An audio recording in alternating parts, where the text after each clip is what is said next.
الفاتحة.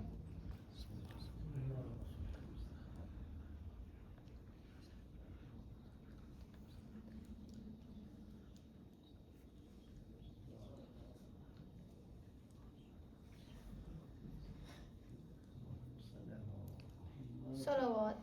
اللهم صل على محمد وعلى محمد وعجل فرجهم. If you study the Holy Quran from Surah Al-Fatiha to Surah Al-Nas, you will find that the most mentioned community in the Holy Quran is Bani Israel, and the most mentioned prophet in the Holy Quran is Musa alayhi salam. And there is a reason why Allah Azza wa Jal chooses this community to be the community that He focuses on the most. And there is a reason why out of all of the Ma'sumin that you find, Musa alayhi salam, his life is highlighted the most.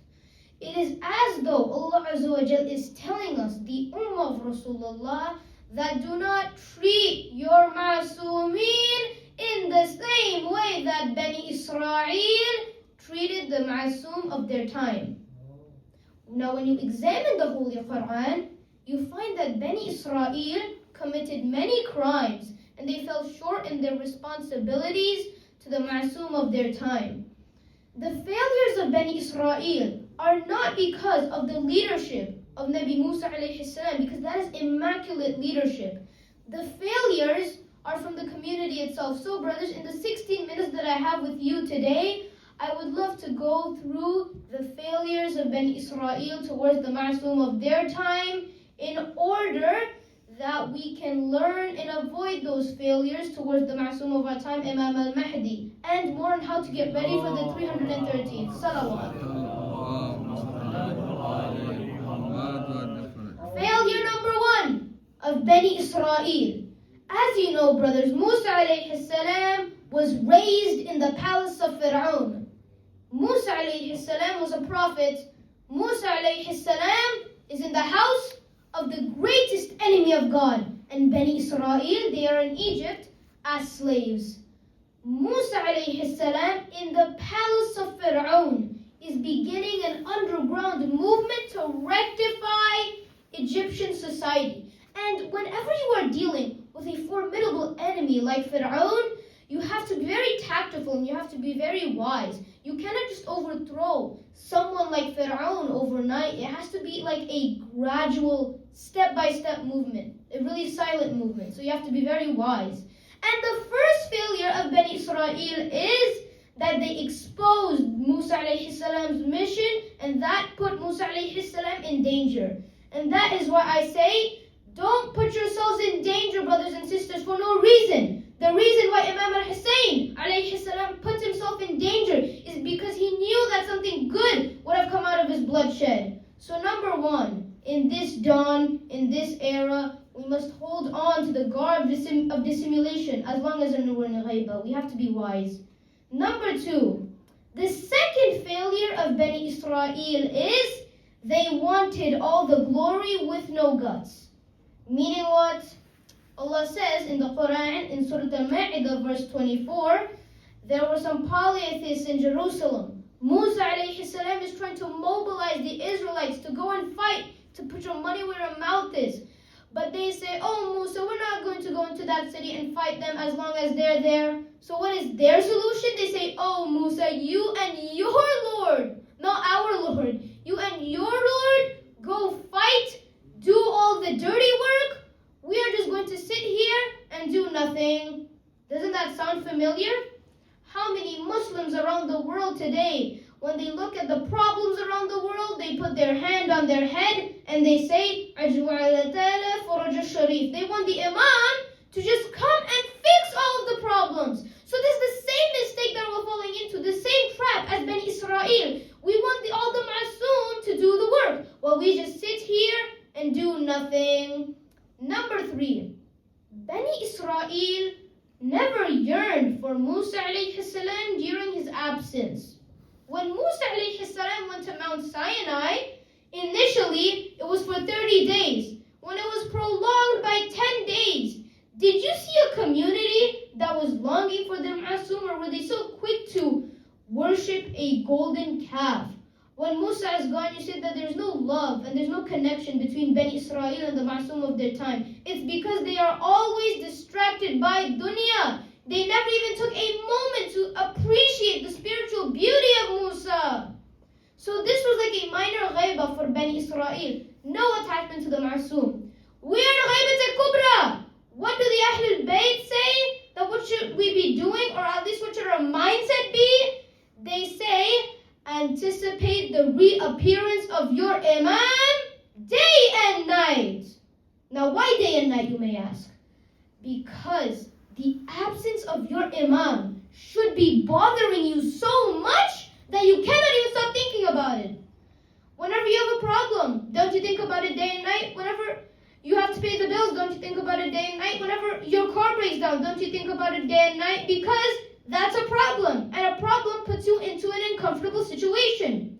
So I will conclude this section with a tradition from Amir al-Mu'mineen where he describes the army of the 12th Imam, specifically the 313 that you and I and all of our forefathers all aspire to be. He says that the Imam will have ansar, helpers, and ashab, companions. And he says that the 313 are youth. In the heavens, they're well known, but in the earth, they're not well known because they're not flashy like arrogant people. Salawat.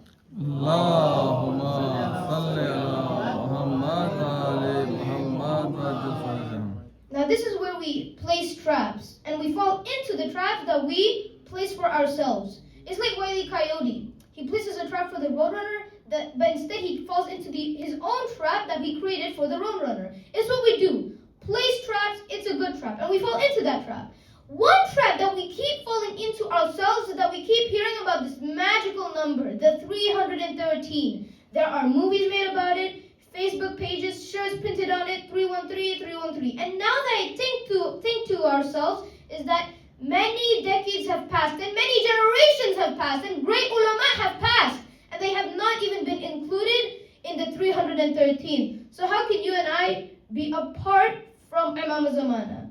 So we tell ourselves that there is no way that we will get to that stage, and once we told ourselves this information, we become completely complacent towards that theme. So we are individuals who have convinced ourselves that, look, I come to the Astana whenever there's a Muharram program, I come with my family, I come with my friends, we do Salat at home, my kids go to Sunday school, I come to the Shahadat and Waladat, and anytime I can, and I am comfortable in this Islamic life that I have, this idea of just progressing forward in my Islamic life does not exist.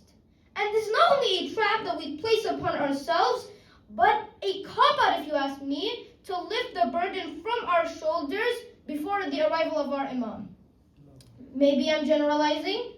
Maybe there are many of you out there who are progressing forward day by day, but people who are just lazy and complacent like me, who don't know what to do anything at all.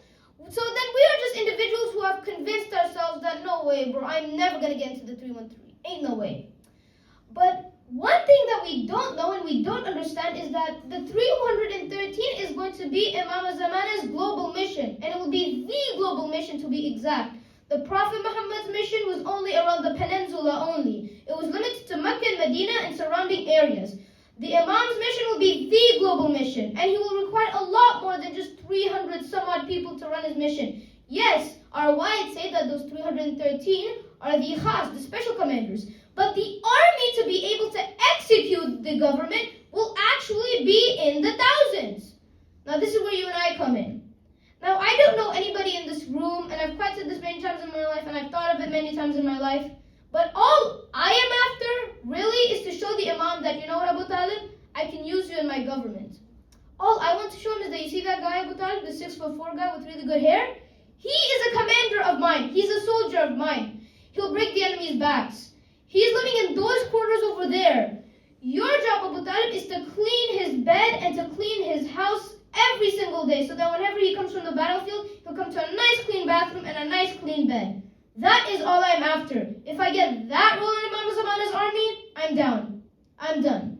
If I convince the Imam that, hey, Imam Zamana, I'm a good cleaner and I'm a good cook, and I can make a really good juicy fried egg omelet, and I do. I make a really juicy fried egg. I can make that fried egg for your soldiers. Each and every single day will be a fried egg just for your soldiers. Just let me be a part of your mission in somehow, in some form, so that whenever people see me walking around the streets, they say, oh, you see that guy? That is Sayyid AbuTalib Abidi. He is the cook inside of the Imam's kitchen. That is all I'm after. I'm not after 313. I just don't want to hold a gun. That's not me, whatever. I just want to have some nisbat, some connection to the Imam. Do anything in your life, doctor, professor, engineer, where the Imam could do a take and a double take and say, what if I can use that in my army? Do it so well, your job, that you can be included in Imam Zamana's army, and he could be like, instead of being my doctor, you can be my aid doctor for my soldiers. That is what we need to shoot for. And let's start removing the traps, and let's start to work towards that, inshallah. Salawat.